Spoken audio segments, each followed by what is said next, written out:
সংসদ সদস্য ছিলাম। 5ই আগস্ট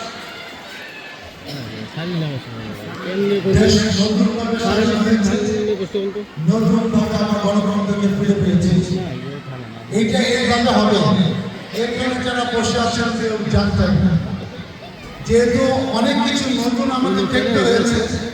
আজকেও আমার নতুন একটা জিনিস দেখবো, সেটা কি রাজনীতিবিদদের সম্বন্ধে আপনাদের একটু ভিন্ন ধারণা।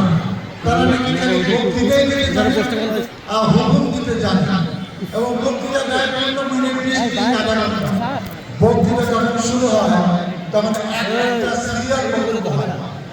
আজকে এখানে অনেক কিছু হবে, সাথে আমাদের বক্তৃতা হয়তো 5-6 বক্তৃতা দেবে 15 মিনিট 20 মিনিট, আমি নিশ্চিত, এটা কোনো সন্দেহ নাই।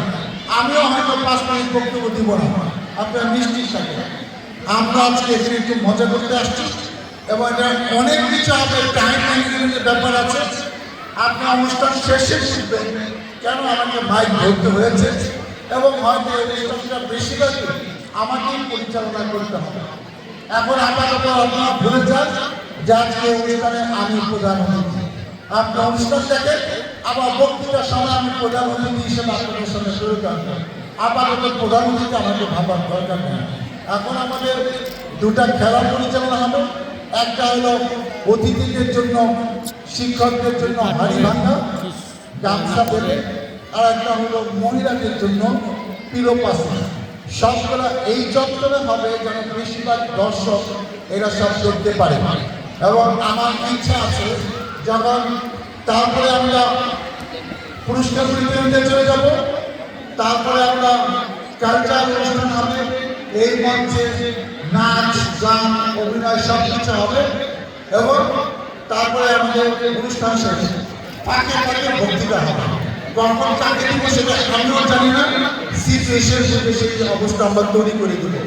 এখন আমি আমন্ত্রণ জানাচ্ছি যারা হাড়ি ভাঙা প্রতিযোগিতায় অংশগ্রহণ করবেন, যারা আছেন এই মুরব্বীরা করতে পারলে খুশি, যেহেতু এখানে কিন্তু কোনো এই ছাত্ররা করলে হবে না, এই আমার সাথে যারা কিন্তু এই অতিথি যারা আছে এরা করলে চলবে, এরা করলে হবে না। শিক্ষকরা করতে পারে, অসুবিধা নেই। আমরা এটা শেষ করবো, তারপর মহিলাদের জন্য পিলো পাশা, তারপর আমাদের পুরস্কার বিতরণ অনুষ্ঠান শুরু হবে। সবাইকে ধন্যবাদ।